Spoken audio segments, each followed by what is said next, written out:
You know, at this time, I feel like I'm floating now. I went from the valley to the mountaintop. And I still didn't know the ultimate outcome. But I knew that God gave a divine touch to Trevor's leg. Now, what was going to happen from there on out, I asked God, I said, Lord, if you can show me when I prayed, if you can show me a right out miracle, I said, I would love to see him just heal that leg and never know nothing happened. I know that I can do that. He created these bodies and he can heal these bodies. But I didn't choose that way, and that's fine. I mean, I said, in your way, Lord, in your time, and to your glory. And he knew how long he wanted us to spend at that Hershey Hospital. He knew how many people he wanted us to talk to. He knew how many lives he wanted to touch. And the doctor says that every doctor and nurse, he told us numerous times, knows Trevor by first name. So anyway, we were having peace at this time.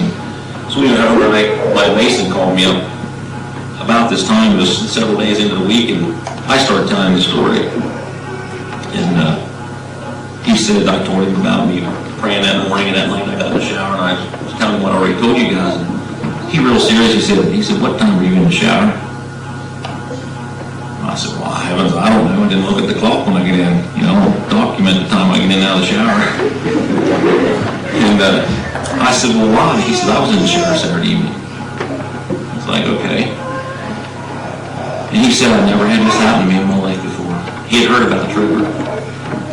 And he said, I was standing there getting a shower. He said, Troy, he said, God just spoke to me. And he told me to get down in that shower and pray for Trevor. I'm telling you what the Mason told me. About a week before this, I had a chance to share about Trevor because of real grievous and embarrassed things. He couldn't translate, I was worried about it. And he said, I see you got peace. And I said, well, you can have peace when you got peace with Jesus Christ. And I asked him, I said, did you ever hear about the plan of salvation? He said, what's that? And I proceeded to tell him and talk to him about this about a week prior to this. And I guess it's God's way of working on people. So anyway, he said he was in the shower and he said, God told me to go down and pray. And he said, Lord, he said, I just spoke out. He said, Lord, he says, I don't know how to pray. I never prayed before. He said, just get down and pray. He said, so I get down in that prayer and he said, I did one thing. That's his way of talking. And he said, I prayed. He said, this is too spooky for me, he says.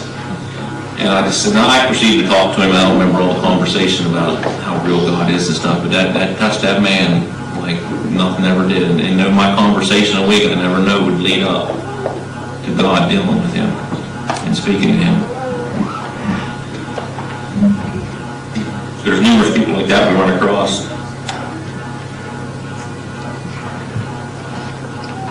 Then while I was in the hospital, when I was in the room, you couldn't sleep. There's groves of doctors and nurses that walked into that hospital room night and day. I mean, every time a shift came in, you could expect half a dozen, 6, 7, I don't know how many people, but I mean, they'd come in and we'd be around on both sides of the bed. I couldn't figure out why in the world so many people coming into this room. And while my wife was in there, one of the days she was in, I would go in and stay Thursday, Friday, Saturday, Sunday, and Monday, and I come home for Tuesday and Wednesday to try to get started at work because he wanted his daddy there, and I said, do you mind if Monday comes in and stays with you 2 days? No, he didn't mind. He knew. And then I'd go in Thursday, Friday, Saturday, Sunday, and that was for about 3 weeks there. She's in for 20 days. The nurse comes in and she said, my wife, she said, you know, she said, I've never seen in my 20 years of nursing any of my patients get the company that Trevor gets. My wife said, well, why is that? You know, and it wasn't outside. She thought maybe it was people from outside. I mean, some people came in, but not a lot of them. There wasn't grows that came in from the outside. She said, no, all the doctors and nurses. My wife said, why is that? She said they all knew when he came in here and the trauma that it was. And she said, when we tell them what he's doing, she said they can't believe him, got to come see for themselves. They can't believe that he's got movement in his foot, got feeling in his foot. And even today, when we took him back in a couple weeks later, he has a better pulse in his right foot than he does his left foot. To God's glory. Well, I was in there one day, one of the nurses came in, and she came in to me, and I mean, by this time, I mean, I'm going to say 5 days, maybe, I don't know what it was, they had an epidural and to keep the pain off his legs. And so they took that out, and they were just giving him Tylenol with codeine in it, and I keep free. these terms they use. Anyway, it's Tylenol with codeine or something.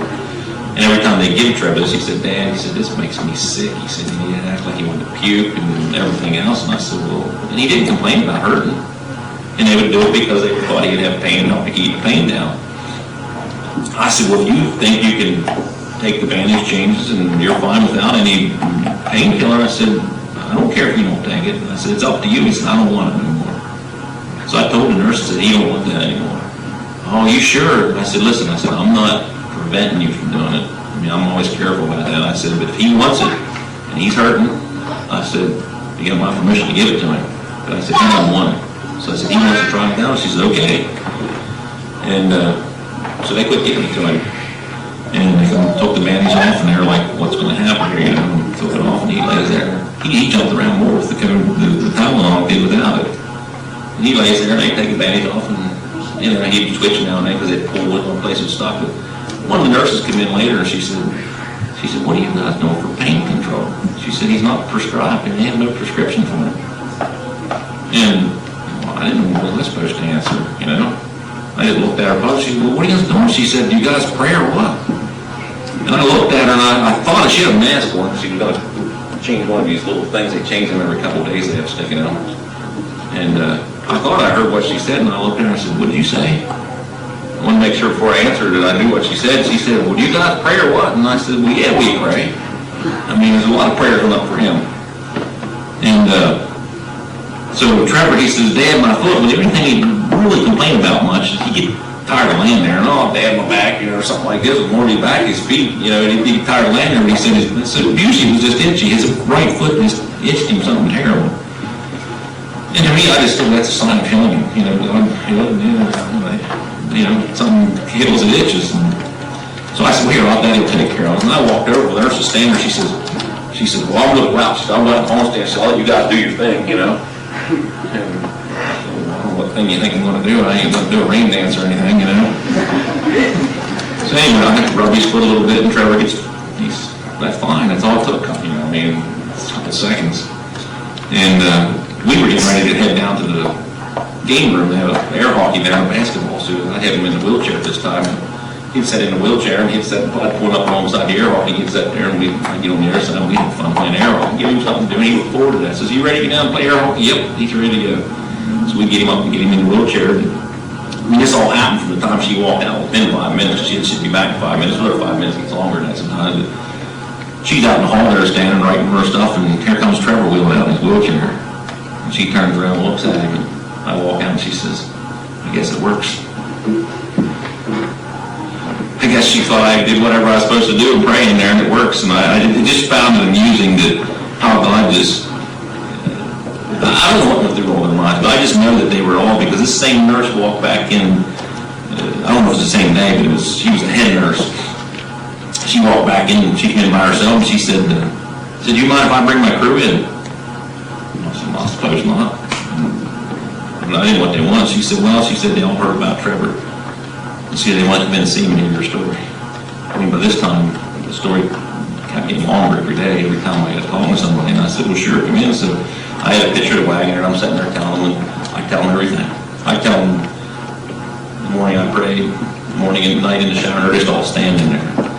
And everybody now, every time they see me, how's your son? And you know, what's going on? And they all hear about this. And every time I walk down the hall a ways, I talk to somebody. I go a little further, I talk to somebody else, and one of the counselors was in there. He said, Troy, you tell everybody that story, don't you? I said, it's worth telling. I mean, this time, and he still wasn't walking yet, but yet they all knew that he had a divine touch.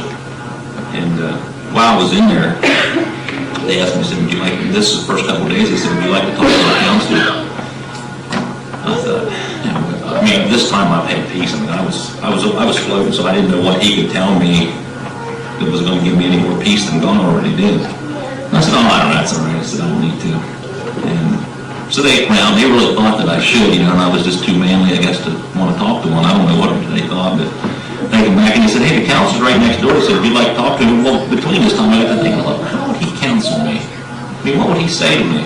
I'd be curious. So I thought, they asked me again, I'm going to tell them, yeah.